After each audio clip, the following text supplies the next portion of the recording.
Hello guys, this one Gurmeet and welcome to my YouTube channel. और आप लोगों को जो मैं टॉपिक करवा रही हूँ अभी फ़िलहाल प्रोजेक्टाइल मोशन, ये हमारा फर्स्ट टॉपिक है यहाँ पे मेन, जहाँ से क्वेश्चन पूछे जाते हैं डीएसएसबी टीसीटी, आपके जो जितने भी पीसीटी एग्ज़ाम्स होते हैं। तो पर्टिकुलरली यहाँ पे पीसीटी एग्ज़ाम्स को कंसिडर करके फिज़िक्स के हम प्रोजेक्टाइल मोशन को पढ़ रहे हैं। इसके अंदर काफ़ी क्वेश्चन आए हैं प्रीवियस ईयर डीएसएसबी में भी जो है क्वेश्चन आए हुए हैं, केवीएस में भी, एनवीएस में भी। तो टाइम ना वेस्ट करते हुए हम पढ़ते हैं कि प्रोजेक्टाइल मोशन क्या होता है। प्रोजेक्टाइल मोशन और जब भी हम किसी ऑब्जेक्ट को फेंकते हैं, जैसे मान लो किसी भी ऑब्जेक्ट को हमने जनरली फेंका है, तो वो टू डायमेंशनली उसका मोशन होगा, टू डायमेंशंस के अंडर उसका मोशन होगा।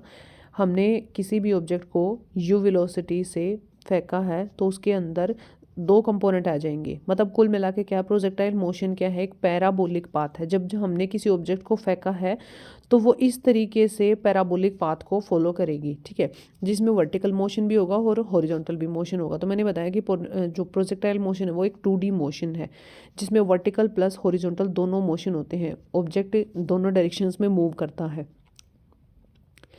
तो मैंने आपको बताया कि हमने किसी ऑब्जेक्ट को यू वेलोसिटी से जो है फेंका है। जब हमने किसी भी ऑब्जेक्ट को यू वेलोसिटी से फेंका है तो भाई इसके दो कंपोनेंट होंगे। ये मैं थोड़ा सा बड़ा करके इसमें बता रही हूँ। हमने किसी भी ऑब्जेक्ट को यू वेलोसिटी से फेंक दिया, ठीक है, और जो कि हॉरिजॉन्टल के साथ थीटा एंगल बनाती है, ठीक है, हॉरिजॉन्टल के साथ थीटा एंगल बनाती है। तो ये इस तरीके से कर्व पाथ फॉलो करेगी, जिसे हम पैराबोलिक पाथ कहते हैं, ठीक है। तो ये हॉरिजॉन्टल के साथ इसने थीटा एंगल बनाया। इसके दो कंपोनेंट हो जाएंगे, ये इधर वाला कोस कंपोनेंट हो जाएगा, that is you cos theta, और ये इधर वाला जो हो जाएगा वो हो जाएगा यू साइन थीटा, ठीक है। तो दो कंपोनेंट थे, एक यू कोस थीटा और एक यू साइन थीटा। हमने इसको दो कंपोनेंट्स में डिवाइड कर लिया है। तो ये यहाँ पे आप लोग देख पा रहे हैं स्क्रीन पे, आपका मैंने कर रखा है। जस्ट मैंने ये थोड़ा सा समझाने के लिए आपको बताया था। यहाँ पे यू साइन थीटा है और यहाँ पे ये आपका यू कोस थीटा है। हॉरिजॉन्टल और वर्टिकल कंपोनेंट हो गए। ये यू साइन थीटा, जब भी हम किसी ऑब्जेक्ट को वर्टिकली फेंकते हैं यू साइन थीटा से ये ऊपर की ओर जाता है। और यहाँ पे एक मेन चीज़ ये आप थोड़ा ध्यान दीजिएगा कि जो ऑब्जेक्ट, जब हमने ऑब्जेक्ट को फेंका है तो वर्टिकल डायरेक्शन में क्या होता है भाई, हमारा एक्सेलरेशन होता है। किसकी वजह से? ग्रेविटी की वजह से। तो एक्सेलरेशन ड्यू टू ग्रेविटी। जब भी हम एक्सेलरेशन ड्यू टू ग्रेविटी लेते हैं, कोई भी ऑब्जेक्ट ऊपर जाए या नीचे जाए, एक्सेलरेशन ड्यू टू ग्रेविटी को हम -g कंसीडर करते हैं हमेशा। तो वाई डायरेक्शन में जो एक्सेलरेशन होगा दैट इज -g, और वेलोसिटी होगी that is you sine theta. यह है वर्टिकल मोशन, हमने इसको सेपरेट किया। अब हम इसका हॉरिजॉन्टल मोशन देखते हैं। तो यहाँ पे हॉरिजॉन्टल जो इसकी वेलोसिटी है that is you cos theta, और इसका हॉरिजॉन्टली कोई एक्सेलरेशन नहीं होता। एक्स डायरेक्शन में कोई एक्सेलरेशन नहीं है, तो ए एक्स की वैल्यू होगी 0। ध्यान रखना ये फिक्स है ये बात कि हॉरिजॉन्टल डायरेक्शन में, आप लोगों को पता है हॉरिजॉन्टल डायरेक्शन में क्या कोई एक्सेलरेशन नहीं होगा। तो कोई एक्सेलरेशन नहीं होगा तो 0 होगा, और वेलोसिटी क्या होगी? You cos theta. और वर्टिकल डायरेक्शन में यू साइन थीटा वेलोसिटी हो जाएगी, वेलोसिटी का कंपोनेंट हो जाएगा। और वाई डायरेक्शन में इसके -g इसका एक्सेलरेशन हमेशा रहेगा -g। जब भी कोई ऑब्जेक्ट हमने ऊपर की तरफ फेंका तो उसमें एक्सेलरेशन, जब ऑब्जेक्ट ऊपर की तरफ जा रहा है तब भी उस पर एक्सेलरेशन -g लगता है, और ऑब्जेक्ट नीचे की तरफ आ रहा है तब भी -g लगता है। एक रेफरेंस पॉइंट मानते हैं हम। मान लो जैसे ये सरफेस ऑफ अर्थ है, तो इससे ऊपर जब हम बात करेंगे तो वो -g होगा, ठीक है, अकॉर्डिंग टू साइन कन्वेंशन। चलिए इसके बाद नेक्स्ट अगर हम बात करते हैं, तो हमने यहाँ पे इसको पूरी तरीके से, ये इस तरीके से पैराबोलिक पाथ कंसिडर कर लिया। इसको पूरा डिटेल में देख रहे हैं अब हम। तो इस पाथ में हम हर बार आप ये देख रहे हैं कि जो हॉरिजॉन्टल कंपोनेंट है वेलोसिटी का that is same, u cos theta, u cos theta, u cos theta, u cos theta, u cos theta. हर बार जो हॉरिजॉन्टल वेलोसिटी है दैट इज सेम। इसका मतलब क्या है कि जब भी कोई ऑब्जेक्ट पैराबोलिक पाथ के अंदर मूव करता है, प्रोजेक्टाइल मोशन को फॉलो करता है, तो यू कोस थीटा जो है हमेशा यू कोस थीटा जो है इसकी हमेशा सेम रहेगी, ठीक है। मतलब हॉरिजॉन्टल वेलोसिटी जो है हमेशा सेम रहेगी। इसके बाद हम बात करते हैं वर्टिकल वेलोसिटी इसकी लगातार चेंज करती है। इनिशियल पोजीशन पे इसकी जो वेलोसिटी है, जब इसने थीटा एंगल बनाया था हॉरिजॉन्टल के साथ, तो यू साइन थीटा थी। उसके बाद लगातार वेलोसिटी चेंज होती जाती है। एक पर्टिकुलर टाइम के बाद जब भी किसी ऑब्जेक्ट को आप ऊपर की तरफ फेंकते हो, तो एक पर्टिकुलर टाइम के बाद इसकी मतलब जहाँ हाईएस्ट पॉइंट पर जाकर इसकी वेलोसिटी क्या हो जाती है, जीरो, और फिर से ऑब्जेक्ट वापस आना स्टार्ट होता है। तो यहाँ पे जो ये हाईएस्ट पॉइंट होता है, यहाँ पे इसकी जो वर्टिकल वेलोसिटी होती है, वर्टिकल वेलोसिटी कंपोनेंट होता है, वो जीरो हो जाएगा। तो यहाँ पे कौन सा कंपोनेंट बचेगा, सिर्फ यू कोस थीटा। ठीक है, तो आप लोगों से क्वेश्चन अगर पूछ लिया जाए कि एक्स डायरेक्शन में जो है आपकी वेलोसिटी का कंपोनेंट क्या होगा, तो यू कोस थीटा। और ये पूछ लिया जाए कि कौन सी मतलब कौन सा कंपोनेंट है जो वेलोसिटी का वो हमेशा सेम रहेगा, उसकी वैल्यू कांस्टेंट रहेगी, तो एक्स डायरेक्शन में हमेशा जो है वेलोसिटी की जो डायरेक्शन है वो सेम रहेगी। तो यू एक्स कांस्टेंट हो जाएगा और एक्सेलरेशन इस डायरेक्शन में ज़ीरो होता है। और यू वाई मतलब वेलोसिटी इन वाई डायरेक्शन, एक बार तो ये डिक्रीज़ करेगी, देन इंक्रीजेस। क्या करती है, एक बार तो ये टाइम यहाँ पे जाती जाती जाती यहाँ पे डिक्रीज़ कर जाएगी, मतलब जीरो हो जाएगी एक टाइम पे, और फिर वापस से इंक्रीज़ करेगी और इंक्रीज़ करेगी। ठीक है, चलो इसके बाद हम नेक्स्ट बात करते हैं। यहाँ पे एक क्वेश्चन दे रखा है, बहुत ही सिंपल है ये क्वेश्चन। मैंने आपको साथ साथ क्वेश्चन भी करवा रखे हैं इसमें। Speed of projectile at its maximum height is half of its initial speed. इसने क्या कहा है कि प्रोजेक्टाइल की जो स्पीड है इसकी मैक्सिमम हाइट पे इसकी जो प्रोजेक्टाइल की स्पीड है वो half of its initial speed है। इनिशियल स्पीड यू है, ठीक है, और हाईएस्ट पॉइंट पे इसकी स्पीड क्या है, यू कोस थीटा। तो यू कोस थीटा का हाफ है speed of projectile at its maximum height, मतलब यू कोस थीटा है वो क्या है, हाफ है किसका, इनिशियल स्पीड का। तो u cos theta is equal to half of u हो जाएगा। बस हमें यहाँ से क्या करना है, यू से यू कैंसिल हो जाएगा इसका, और कोस थीटा है वो हाफ के बराबर हो जाएगा, तो थीटा की वैल्यू 60 होगी। यहाँ से निकाल सकते हैं आप लोग, ठीक है, चलेगा। इसके बाद नेक्स्ट क्वेश्चन दे रखा है आप लोगों को, वेलोसिटी ऑफ प्रोजेक्टाइल। थोड़ा सा मैं स्क्रीन बड़ा कर लेती हूँ, चलेगा। सेकंड क्वेश्चन दे रखा है, velocity of projectile at the initial point A. हम बात कर रहे हैं इस पॉइंट पे जो वेलोसिटी है प्रोजेक्टाइल की, that is 2i cap plus 3j cap है। अब ये पूछ रहा है इसकी वेलोसिटी का जो कंपोनेंट पूछ रहा है बी पे, वेलोसिटी पूछ रहा है। आप लोग यहाँ पे देख पा रहे हो बी पॉइंट पे जो y वाला कंपोनेंट है उसकी डायरेक्शन कहाँ होगी, डाउनवर्ड। यहाँ पे इसकी डायरेक्शन y वाले कंपोनेंट की ऊपर थी, ये x वाला कंपोनेंट था।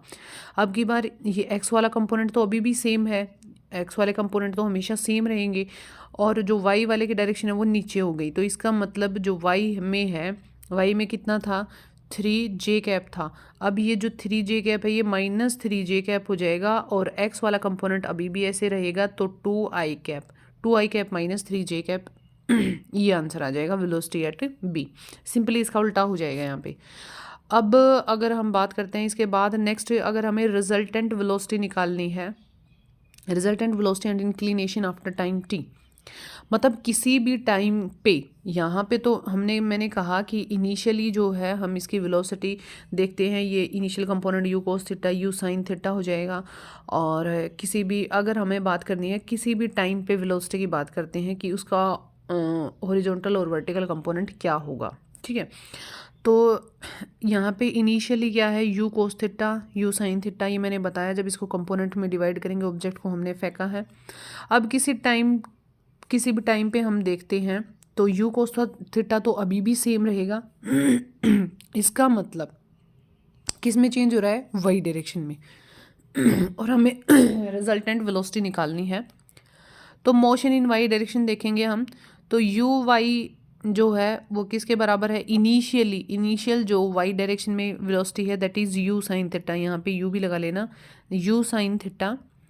और एक्सेलरेशन क्या होगा इसका, एक्सेलरेशन वाई डायरेक्शन में माइनस जी, मैंने बताया इनिशियली और किसी टी टाइम की बात कर रहे हैं, तो उसकी फाइनल वेलोसिटी क्या हो जाएगी, v y is equal to u y plus a y t. अगर हम वाई डायरेक्शन के वेलोसिटी की बात कर रहे हैं तो v y is equal to value put कर देंगे यहाँ पे u sine theta minus g t, equation of motion में v is equal to u plus a t में। और अगर हम बात करते हैं एक्स डायरेक्शन की, एक्स डायरेक्शन की बात कर रहे हैं तो हमेशा velocity u cos theta same रहेगी। तो अब हम फाइनल वेलोसिटी, रिजल्टेंट वेलोसिटी लिखेंगे तो एक्स और वाई का कंपोनेंट लिखेंगे। तो u cos theta i cap x direction का कंपोनेंट है और u sine theta minus g t y का कंपोनेंट है। याद रखना इस चीज़ को। अगर आपसे क्वेश्चन में पूछ लिया जाए कि वाई हमें किसी भी टाइम पे वेलोसिटी बताइए, तो किसी भी टाइम पे आप कोस थीटा वाला कंपोनेंट जो है हॉरिजॉन्टल कंपोनेंट सेम रहेगा, लेकिन चेंज क्या करेगा, चेंज करेगा वाई वाला कंपोनेंट। और वो कितना चेंज करता है, that is you sine theta minus g T. ठीक है, you sine theta minus g T, ध्यान रखना इस चीज़ को। अब अगर आपसे ये पूछ लिया जाए कि उस टाइम पे इंक्लिनेशन क्या है, उस टाइम पे एंगल है वो क्या है, ये कोई भी आप जो है प्रोजेक्टाइल मोशन है।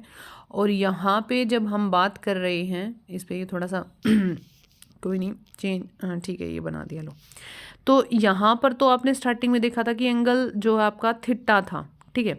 अब यहाँ पे एंगल भी चेंज करेगा, तो मान लिया हमने वो एंगल कोई अल्फ़ा है, किसी भी टाइम पे जब हमारा प्रोजेक्टाइल मोशन था, तो यहाँ पे जाके कोई एंगल अल्फ़ा हो गया। इसकी वेलोसिटी यहाँ पे अभी अभी हमने देखी है वी वाई अभी निकाली है, ये वी वाई और वी एक्स की तो वही है आपकी यू कोस थीटा है। तो वी वाई और वी एक्स ये दो कंपोनेंट हमने वेलोसिटी के निकाल लिए और एंगल हमें अल्फा निकालना है। तो परपेंडिकुलर अपॉन क्या हो जाएगा, बेस, वही हमने पुट किया है। Tan alpha is equal to u sine theta minus g t, ये वाला कंपोनेंट है, ये परपेंडिकुलर वाला कंपोनेंट है, और हॉरिजॉन्टल वाला कंपोनेंट यू कोस थीटा है। तो इनके बीच का जो एंगल निकालना है हमें, बस you sine theta minus g t upon u cos theta, simply निकल गए यहाँ से। ठीक है, एक बार थोड़ा सा दोबारा से रिकैप कर देती हूँ मैं। अगर हमें रिजल्टेंट वेलोसिटी निकालनी है किसी भी टाइम पे, एट एनी टाइम, इनिशियल निकालनी है तो you sine theta u cos theta, लेकिन हमें किसी भी टाइम पे निकालनी है तो किसी भी टाइम पे निकालेंगे। जैसे यहाँ पे कोई भी टाइम है, कहीं भी निकाल लो, यहाँ पे निकाल लो, यहाँ पे निकालो, यहाँ पे निकाल लो, उसके हिसाब से हमारी ये वैल्यूज़ आएंगी। क्या वैल्यूज़ हैं, v y is equal to u sine theta minus g t और u x is equal to u cos theta हो जाएगा। हमने अगर हमें इंक्लिनेशन कोई भी एंगल निकालना है, किसी भी टाइम पे एंगल निकालना है कि वो उसने कितना एंगल बनाया हॉरिजॉन्टल के साथ, तो वो हम tan alpha is equal to u sine theta minus g t upon u cos theta, ये वर्टिकल कंपोनेंट है वेलोसिटी का, ये हॉरिजॉन्टल कंपोनेंट है।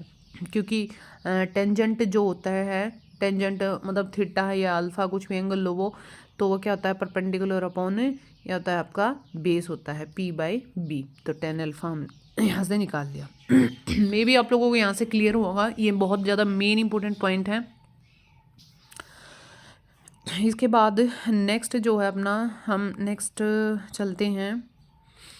ये हमने देख लिया है अपना कि वेलोसिटी आफ्टर टाइम टी कितना होगा, एक्स कंपोनेंट सेम रहेगा, y component u sine theta minus g t हो जाएगा। और अगर हमें अल्फा निकालना है, एंगल निकालना है, तो वाई कंपोनेंट वेलोसिटी का जो कि परपेंडिकुलर होगा और एक्स कंपोनेंट वेलोसिटी का, ये वैल्यू हम यहाँ पे पुट कर देंगे, तो वेलोसिटी आ जाएगी किसी भी टाइम के, किसी भी टाइम पर। ठीक है, चलेगा। इसके बाद हम बहुत प्यारा सा अच्छा सा क्वेश्चन देखते हैं। यहाँ पे क्वेश्चन क्या है कि एक प्रोजेक्टाइल को जब थ्रो किया है with speed of 100 metre per second, मतलब इनिशियल जो उसकी स्पीड दे रखी है वो कितनी दे रखी है आपकी, 100 दे रखी है। मूविंग एन एंगल 60 डिग्री, मतलब ये 60 डिग्री से मूव कर रहा है। हमने किसी भी प्रोजेक्टाइल को फेंका है तो ये ओरिजोनटल के साथ 60 डिग्री का एंगल बनाया है इसने ये बात कही है। ठीक है, with the horizontal 60 degree with the horizontal and the time after which it inclination with horizontal 45 degree,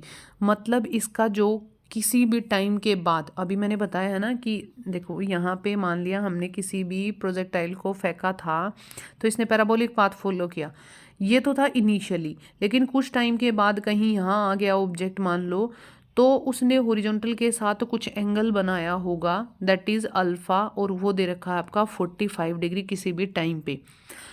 तो आगे क्या पूछ रहा है ये वो देख लेते हैं। ये टाइम पूछ रहा है कि किस टाइम पे इसने ये 45 डिग्री का इंक्लिनेशन बनाया है, ये एंगल 45 डिग्री बनाया है। कुछ नहीं है, अभी अभी हमने फॉर्मूला पढ़ा था, tan alpha is equal to v y by v x. V y की value u sine theta minus g t है, थीटा की वैल्यू आप लोगों को 60 दे रखी है। इनिशियल जो एंगल बनाया था इसने 60 डिग्री है, कुछ वही वैल्यू हमने पुट की है। तो 1045 is equal to v by v x, 1045 की वैल्यू 1 हो जाएगी। u sine theta minus g t by u cos theta, ये कंपोनेंट्स पुट कर लिए। अब ये यहाँ से साइड में जाएगा, इसको सोल्व कर लेना। इतना तो आप फिजिक्स के स्टूडेंट हो, इतना तो सोल्व कर ही सकते हो। थीटा की जगह 60 वैल्यू पुट कर देना, जी की वैल्यू 10 पुट कर देना, टाइम निकल जाएगा यहाँ से। ठीक है, चलेगा। इसके बाद जो इम्पोर्टेंट पॉइंट आता है आप लोगों के लिए, that is time of flight निकालनी है हमें, मैक्सिमम हाइट निकालनी है और रेंज निकालनी है। जब भी हमें ये हमारा कोई ऑब्जेक्ट हमने जिसको फेंका किसी भी वेलोसिटी u से, ये पैराबोलिक पाथ फॉलो करता है, तो ये पूछ रहा है कि कितना टाइम ऑफ फ्लाइट लिया इसने, मतलब यहाँ से यहाँ तक आने में कितना टाइम लिया है, और इसकी मैक्सिमम हाइट कितनी होगी, जहाँ पर जाकर इसकी मैक्सिमम जो वेलोसिटी होती है और जो वेलोसिटी का वर्टिकल कंपोनेंट होता है वो ज़ीरो हो जाता है। तो ये कहीं पे जाके मैक्सिमम हाइट होगी, वो कितनी होती है, और इसकी ये रेंज हॉरिजॉन्टली रेंज की, मतलब हॉरिजॉन्टली इसने कितना डिस्टेंस ट्रेवल किया है। ये 3 फॉर्मूले इंपॉर्टेंट है जो आपसे क्वेश्चन प्रोजेक्टाइल से रिलेटेड पूछे भी जाते हैं। ठीक है, तो प्रोजेक्टाइल को फेंका है, उसमें हमें टाइम निकालना है कि टोटल कितना टाइम लिया है इसने। हमने फेंका और ग्राउंड पे जाके ये यहाँ पे टच हुआ, वो टाइम पीरियड, मैक्सिमम हाइट, और इसने कितनी हॉरिजॉन्टल डिस्टेंस ट्रेवल किया है वो। अब बात करते हैं टाइम ऑफ फ्लाइट की। टाइम ऑफ फ्लाइट को आप लोग कैसे याद रख सकते हैं? टाइम ऑफ फ्लाइट को देखो, इसको थोड़ा सा इस तरीके से याद रख सकते हैं कि हमने किसी ऑब्जेक्ट को फेंका ऊपर की ओर, जब वो ऊपर की ओर गया तो ऊपर की ओर हमने उसको u वेलोसिटी से फेंका है कहीं पे जाके फाइनल वेलोसिटी उसकी 0 हो गई है, एक्सेलरेशन उसका -g है, एक्सेलरेशन उसका -g है। तो इक्वेशन आपको पता है v is equal to u plus a t होता है, v is equal to u plus a t होता है। अब v की वैल्यू 0 है, u आपका u माना है हमने इनिशियली, a की वैल्यू हमने -g मानी है, और t वो टाइम पीरियड है जितने में ये हम ऊपर गया है, जब हमने ऑब्जेक्ट को ऊपर की तरफ फेंका है।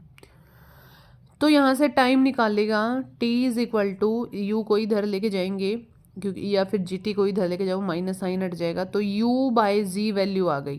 t की वैल्यू कितनी आई है? u बाय जी आई है। t की वैल्यू क्या है भाई? u बाय जी, ये वाला t is equal to u by g. मैं इसको हटा रही हूँ यहाँ से, नीचे लिखा हुआ है ये सारी चीज़।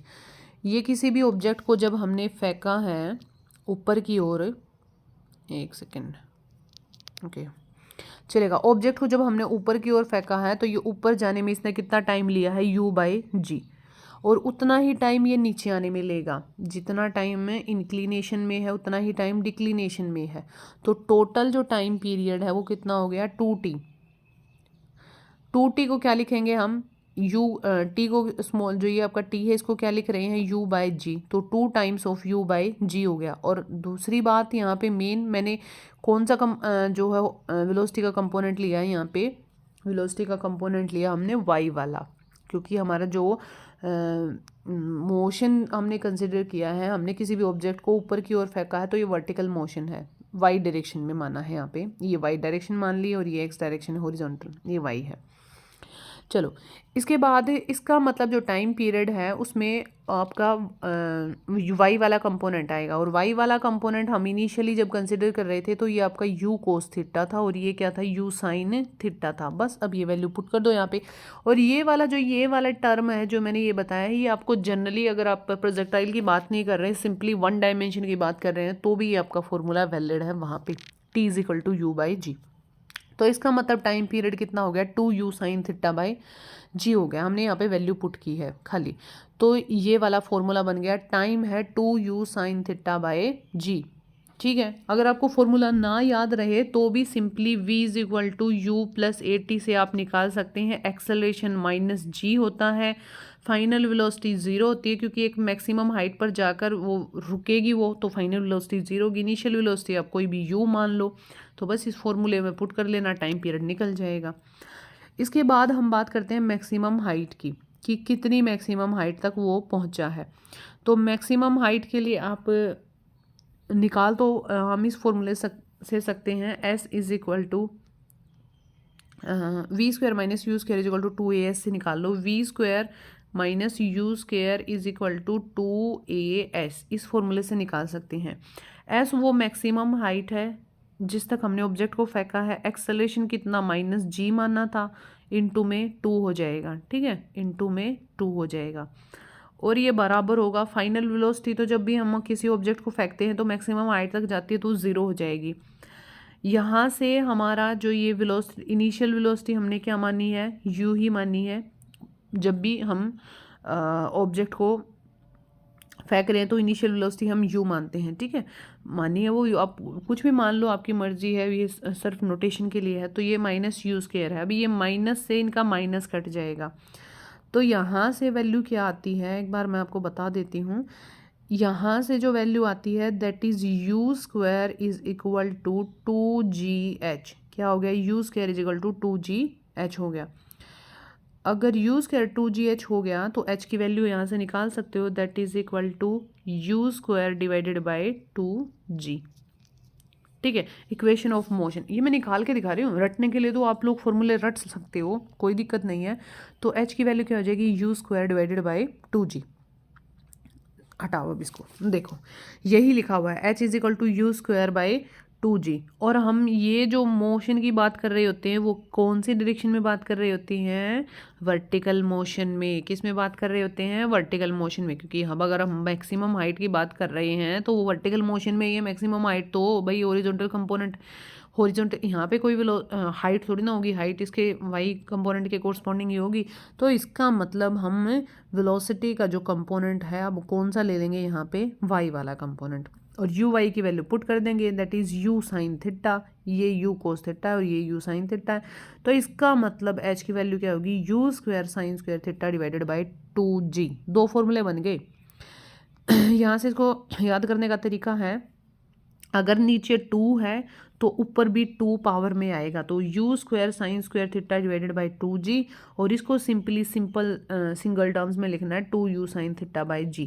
ऐसे ही आप लोगों की रेंज निकलेगी, रेंज में दोनों कंपोनेंट आएंगे एक्स भी और वाई भी, u 2 times of ux uy divided by g, ये होगा आपका रेंज का फॉर्मूला।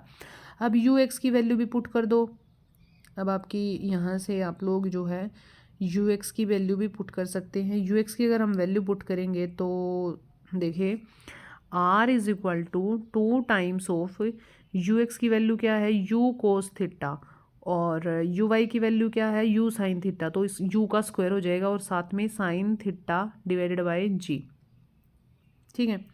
और ये 2 times of sine theta cos theta sine 2 theta का फॉर्मूला बन जाता है। तो मैं इसको सब को हटा के लिख रही हूँ कि r की वैल्यू क्या हो जाएगी, u² sine of 2 theta divided by g। ये आपकी रेंज बन गई, रेंज का फॉर्मूला है u² sine 2 theta by g। अगर हाइट की बात करते हैं तो ये हो जाएगी u² sine square theta divided by 2g, okay. और अगर टाइम की बात करते हैं 2u साइन थीटा बाई जी। ये 3 मेन फॉर्मूले थे जो आपको मैंने बताए हैं यहाँ पे। अभी आपको दिखा देते हैं हॉरिजॉन्टल रेंज का भी तसल्ली के लिए।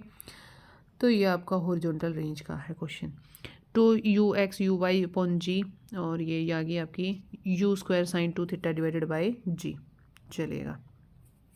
इसके बाद क्वेश्चन दे रखा है आप लोगों को।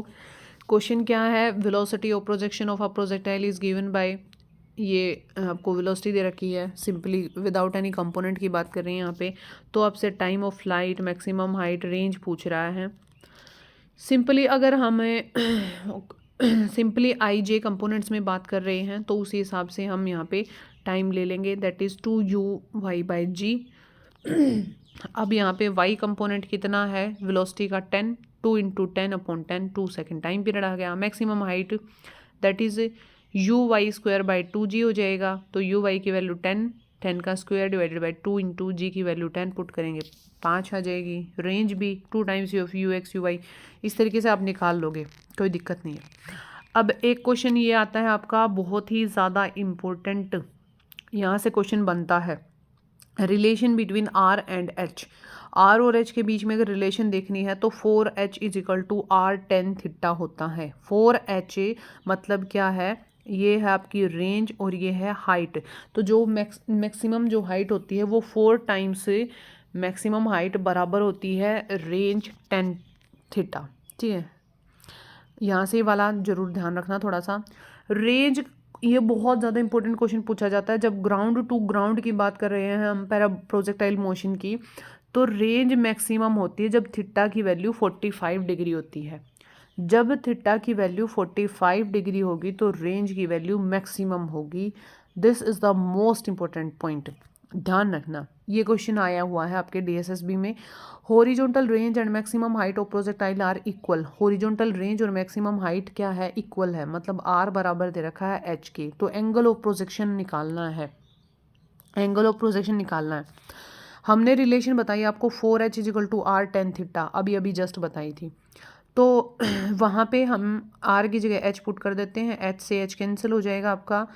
4 is equal to 10 theta, theta is equal to 10 inverse हो जाएगा। ये दूसरा भी तरीका है इसका, हम इनके ओरिजिनल फार्मूलाज पुट करके इनको इक्वल करते हैं तो भी यही आंसर आता है। ठीक है, इसके बाद एक क्वेश्चन आपका ये दे रखा है, ये देख लेना स्क्रीन पे। अगर आपको समझ नहीं आए तो मेरे से आप जो है कमेंट कर देना, मैं फिर से आपको जो है बता दूंगी, क्योंकि अभी ये बहुत ज़्यादा लंबी वीडियो हो जाएगी और मेरे को आप लोगों को मेथड समझाना है मेनली यहाँ पे। ये वाला ज़रूर ध्यान रखना कि भाई रेंज मैक्सिमम कब होती है, जब थीटा की वैल्यू 45 डिग्री होती है। एंगल जब भी हम ऑब्जेक्ट को 45 डिग्री से जो है प्रोजेक्टाइल मोशन देंगे या फेंकेंगे, और ये ग्राउंड टू ग्राउंड मोशन होगा, मतलब ग्राउंड से फेंकते हैं और फिर वापस ग्राउंड पे आता है, तब की बात चलेगी ये रेंज मैक्सिमम की। ठीक है, ऐसा नहीं है कि हम किसी हाइट पे किसी टावर पे जाके और हम जब ऑब्जेक्ट को फेंक रहे हैं, तो ग्राउंड टू ग्राउंड की बात हो रही है ये। ठीक है, चलेगा। इसके बाद नेक्स्ट आप इसको देख लेना, इस क्वेश्चन को ना आए तो फिर मैं आपको बता दूंगी, सिंपल है, कोई दिक्कत नहीं है। अच्छा, एक क्वेश्चन ये देख लीजिएगा, missile is fired for maximum range with an initial velocity of 20 metre per second. Missile fire की है, मैक्सिमम रेंज है, initial velocity 20 metre per second है। क्या कहा है, मैक्सिमम रेंज की बात की है, इनिशियल वेलोसिटी दे रखी है और जी की वैल्यू दे रखी है। तो रेंज, मैक्सिमम रेंज निकाल लेंगे हम यहाँ से।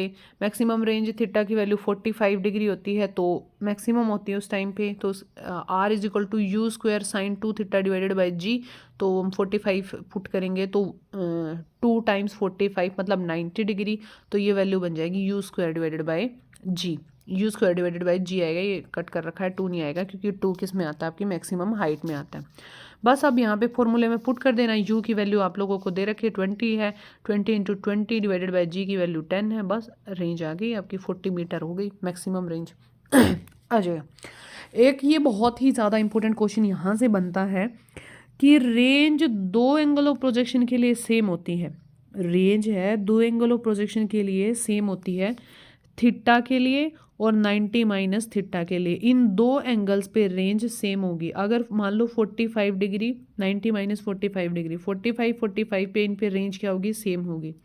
एंगल हमने 30 डिग्री मान लिया, 90 माइनस 30, इसका मतलब 60 डिग्री। तो 30 और 60 डिग्री पे रेंज क्या होगी, इक्वल। मतलब क्या कहा कि दो एंगल्स पे क्या होती है, रेंज इक्वल होती है, एक थीटा पे और एक 90 माइनस थीटा पे। वेरी इंपॉर्टेंट पॉइंट है, याद रखना इन चीज़ों को। ये लिख रखा है आर थीटा और आर 90 माइनस थीटा। क्वेश्चन पूछ लेते हैं यहाँ से सीधा सीधा आपकी। इसके बाद नेक्स्ट एक इंपॉर्टेंट पॉइंट ये बनता है कि जब हम दो अलग अलग थीटा मान रहे थे, एक थीटा और एक 90 माइनस थीटा, इस तरीके से, तो एक होगी आपकी उस टाइम पे हाइट h1 और दूसरी हाइट होगी h2। तो h1 और h2 का रेशियो होता है 10 स्क्वायर थीटा के। क्या होगा आपका, दोबारा से देखो, ये यहाँ पे देखो, अगर हमने किसी ऑब्जेक्ट को थीटा से फेंका और एक बार 90 माइनस थीटा से फेंका, तो एक बार हाइट इसकी h1 हो गई और एक बार h2 हो गई, या फिर एक h थीटा कह सकते हैं और एक h 90 माइनस थीटा। तो इनकी रिलेशन क्या आती है, h theta by h 90 minus theta, that is 10 square theta. Clear है। एक और मोस्ट इंपॉर्टेंट रिलेशन है, एक पॉइंट तो यहाँ से आपको याद ये रखना है, r theta r 90 minus theta की दोनों पे टाइम पे रेंज इक्वल होगी, और हाइट्स का जो रेशियो होता है वो 10 स्क्वायर थीटा के इक्वल होता है। दूसरा एक तीसरा point sorry, T1 T2 is equal to 2R by g. जो टाइम होगा, हमने कहा कि एक बार हमने उसको थीटा एंगल से फेंका है, एक बार हमने 90 माइनस थीटा से फेंका है। ठीक है, तो एक बार उसका टाइम मैंने कहा कि हाइट h1 है, तो उस टाइम पे इसका टाइम है, उसका उस टाइम पे इसका टाइम t1 है, और यहाँ पे इसका टाइम क्या हो जाएगा, t2 हो जाएगा। तो t1 t2 is equal to 2r bye क्या हो जाएगा, g। t1 और t2 इन टाइम का जो प्रोडक्ट होता है थीटा और 90 माइनस थीटा पे जो इनका प्रोडक्ट होगा वो किसके इक्वल होगा, 2 टाइम्स r बाई जी। क्या हो जाएगा भाई, 2 times r by g. r क्या है, रेंज है। तो यहाँ से एक पॉइंट ये याद रखना, सीधा सीधा यहाँ से क्वेश्चन पूछा जाता है। ठीक है, चलेगा, यहाँ तक मैंने आप लोगों को करवाया है। फिर इसके बाद जो थोड़ा बहुत रहता है वो मैं नेक्स्ट वीडियो में करवा दूँगी आपको। ये यहाँ तक 4-5 मेन पॉइंट हैं, आपको थोड़ा ध्यान रखना है इनको। मिलते हैं नेक्स्ट वीडियो में। Thank you, have a nice day.